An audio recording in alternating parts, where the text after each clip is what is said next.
All right. So I'm here with Dr. Amelia Frank. Very exciting. We're going to talk about her new role at SIU School of Medicine in the Department of Family and Community Medicine. And just to say medicine a few more times, we both work at SIU Center for Family Medicine. Um, so I'm super thrilled that you're willing to talk to me. I think our clinic is going to be changed for the better because you're here. I think you have such valuable history with this work and this important work, and we definitely need it in Springfield. So do you want to just introduce yourself a little bit, talk a little bit about your experiences, and then what drew Sure. Yeah, so again, I'm Amelia Frank. I am a family physician. I did my medical training at SIU, which is actually where I'm from. I was born in Springfield. And then I went to the University of Missouri for my family medicine residency and stayed there I did an academic medicine fellowship afterward, which was kind of an opportunity to learn to be a better teacher of other doctors. And then stayed there for a couple of years afterward, and then decided it was time to move home and move back closer to family and get back to my Illinois roots. So I came back to SIU this year, and I got started doing gender equity work and gender friendly medicine when I was a second year resident. I actually had a patient who came to me in clinic and they said, hey, I am trans and I would love to help starting medication for this. And I said, great, I have no idea how to do that. And they said, cool, me either. Let's figure it out together. And that was such a wonderful opportunity. And I'm forever grateful to that patient for being willing to work with me and learn and allow me the opportunity to learn with them as they were going through their experiences. And it gave me such freedom and such allowance to learn, which is hard in medicine when you're actually out practicing as a resident. You don't want to delay any patient's care. So it's something that you're not experienced with sometimes can be overwhelming, but I was really lucky that I had this first patient who said, let's learn together. And I was also extremely lucky that I had as a mentor for myself, Dr. Amanda Swenson, who is another family physician at the University of Missouri, who had been doing gender equity care for quite a long while. And she kind of took me under her wing and taught me a lot. And that patient taught me a lot, and all my subsequent patients taught me a lot. And so here I am. That was a great intro. Thank you so much. And I love that you learned with the patient. I think that's so exciting. I've had some similar experiences where patients are interested in a certain type of therapy. And if it's something that I think would really help them and it would help me, yeah, kind of letting them be a guinea pig for a little bit at the beginning is great. It is so hard for you as a provider, especially as a resident provider, when you're just learning, because you don't want to, at no point in medical care, obviously, do you want to hurt somebody, but as a resident, especially when you know so little and you have so little confidence in where you are starting from, the easy thing to do is to say, well, let me just send you to somebody else. Of course. And we had, at my previous institution, we had several different providers who were trans friendly and gender equity friendly, but they had a really long wait. So we had a big need for more providers who were able to do that kind of medicine. So I was really happy to jump in and learn. And again, I was so grateful that that patient, that one particularly, was able to give me that grace. And then I've learned so much from every single patient that I've worked with. Definitely. Yeah, it's always hard to be new and to be younger and not to have that experience, but I agree. I think our patients are our best teachers. Can you tell me a little more about what you mean by gender-friendly medicine? Because I really love that term. We talked before we were going to meet about how different terms like trans-friendly medicine aren't inclusive. In gender-friendly medicine, I love that because it really can represent anyone on any part of that spectrum. Yeah. I think when I first started out, I tended to use the term trans-friendly medicine a little bit more, and then as I've gone along, I've kind of switched more to gender-friendly medicine because, like you said, trans-friendly care and gender-friendly care are both inclusive terms, but I think gender-friendly is a little bit more inclusive. And so many of our patients who are potentially gender non-conforming or gender non-binary or trans, or they just want to make sure that they have a provider who's open to all different people and all of the places that they can be met. I think that having the most inclusive term is the most helpful to let people know that we're here for them in all their walks of life and whoever they are and whoever they need to be. Right. So why don't we get a little more in detail about the Gender Equity Clinic at SIU that you're helping to kind of start. It's pretty new. It's our newest specialty clinic, and specialty clinics really are any kind of way of doing medical care that's outside of the norm. So I know that Gender Equity Clinic offers more specialized medical care than other parts of the clinic. They also incorporate mental health. So can you tell me a little bit about that clinic and how it may be a typical day, what it looks like? Yeah. So generally speaking, for our Gender Equity Clinic, there is one physician. Right now we have 3 physicians, myself, Dr. Priyanka Bandari, and Dr. Karyana Brenham. And we work together really closely with our social worker, Kelly Crooks, and our nurse, Stephanie Hellmeyer, all of whom have had lots of different experiences with gender equity medicine and trans medicine and trauma-based care, and have a lot of different opportunities, or have had a lot of different opportunities to learn. So generally speaking, we have some patients who want to have hormone therapy started. We have some patients who are interested in various surgeries or electrolysis or vocal therapy to change their the register of their voice.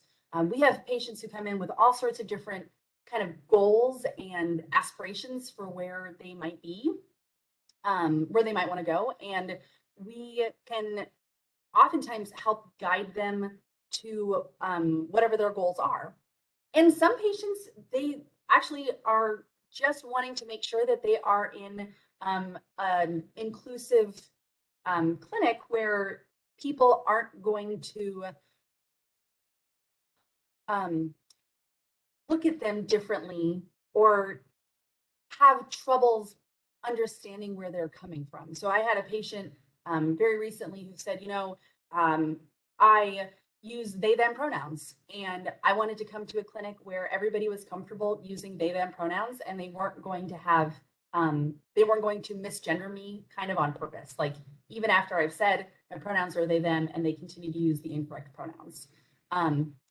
So we have patients who come in, again, with all sorts of different goals, and we talk with them about their goals, and we can provide medicine, we can provide referrals for surgeries, we can provide referrals for vocal therapists, help them kind of work through kind of the intricate ins and outs of some of the struggles that they might be having. Again, we have Kelly, who's our therapist, who's our behavioral health counselor, who's there. And she meets every patient, every new patient. She meets them and has a talk with them. And sometimes they say, you know what, I've already got a counselor, I don't need to have another counselor. Or sometimes they say, yeah, I could really use a counselor, and Kelly can kind of work with them to set up their needs.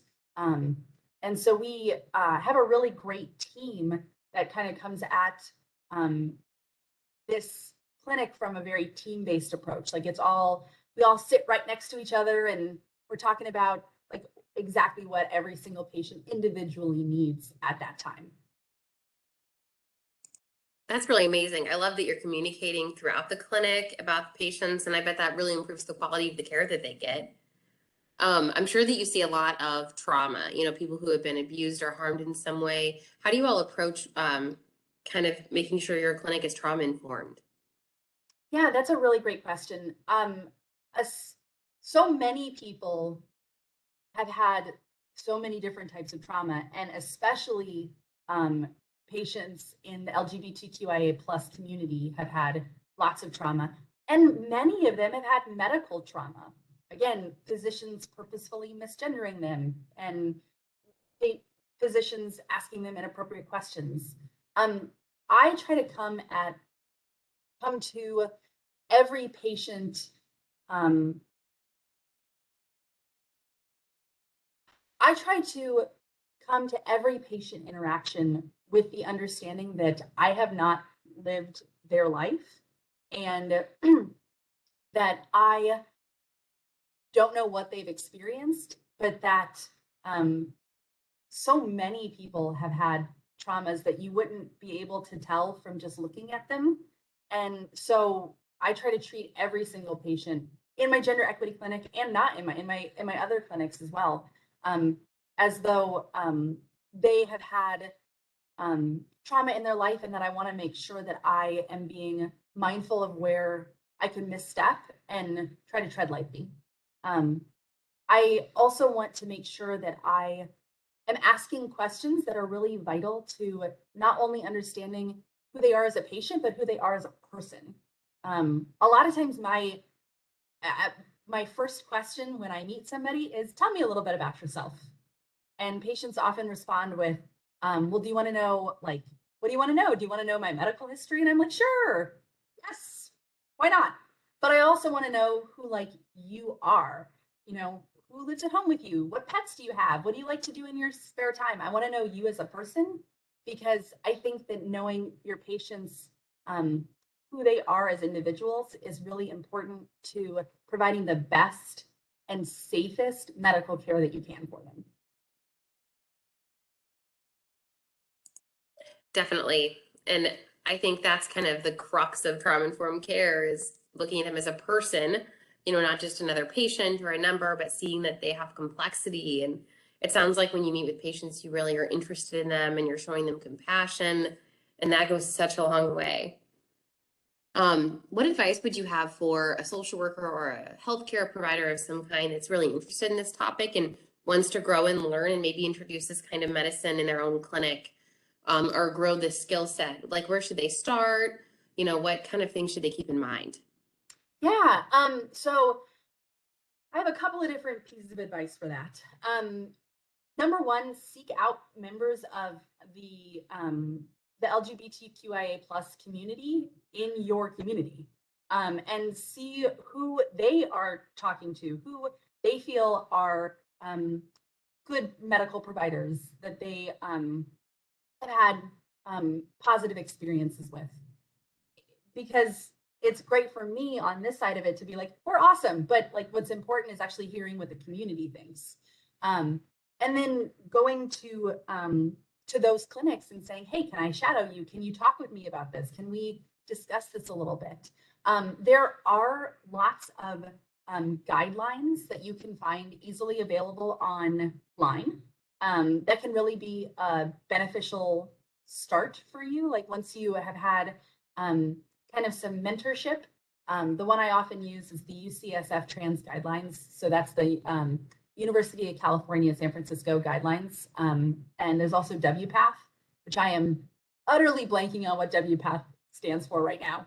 But those are another set of guidelines that can be really helpful when you are like getting that clinic started, to know like exactly what you should be doing. Again, I think that mentorship is a really important part. So having a physician mentor, having a social worker, behavioral health counselor mentor who can kind of talk with you through your introduction to this, can be the safest way for your patients to have you start. Again, when I started, I had a mentor who kind of walked me through the steps. There are lots of different conferences that can help teach people. So I believe that my partners, Dr. Bandari and Dr. Brennan, both did more conference-based education versus my more, yes, experiential-based education. And I think both have like real benefits to them. And also, I would actually say social media is a really important part of this. I oftentimes talk with my patients about, if they have like a certain aesthetic that they're looking for, I usually say like, who on social media are you following? Like who's had results that you really like? If they've had a surgery or something, like who had the results from a surgeon that you really liked? Because that's really important. So having Instagram, TikTok, Twitter, all of those things are really important to, again, being engaged with the community.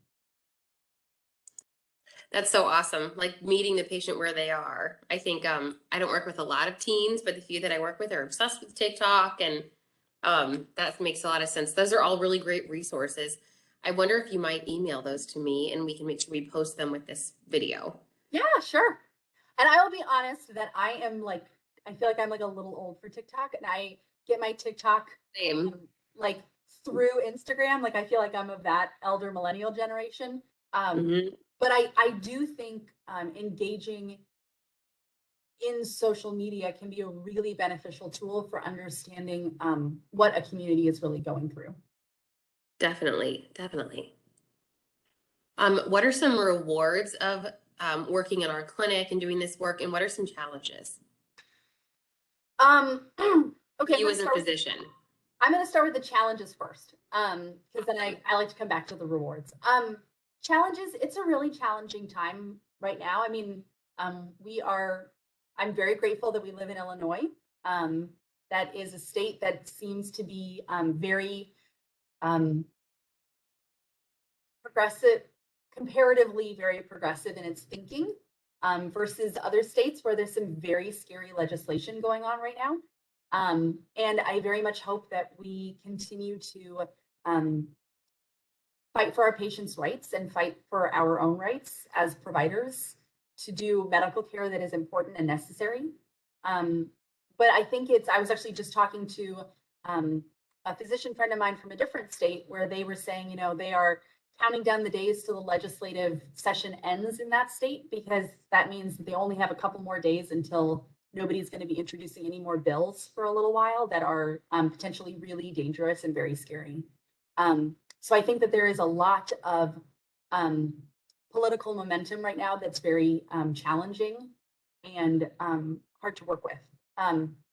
Also, insurance is, like spoiler alert, insurance is always a challenge. In any type of medicine, all the time, insurance is a challenge. And gender equity care is no different, that we oftentimes have to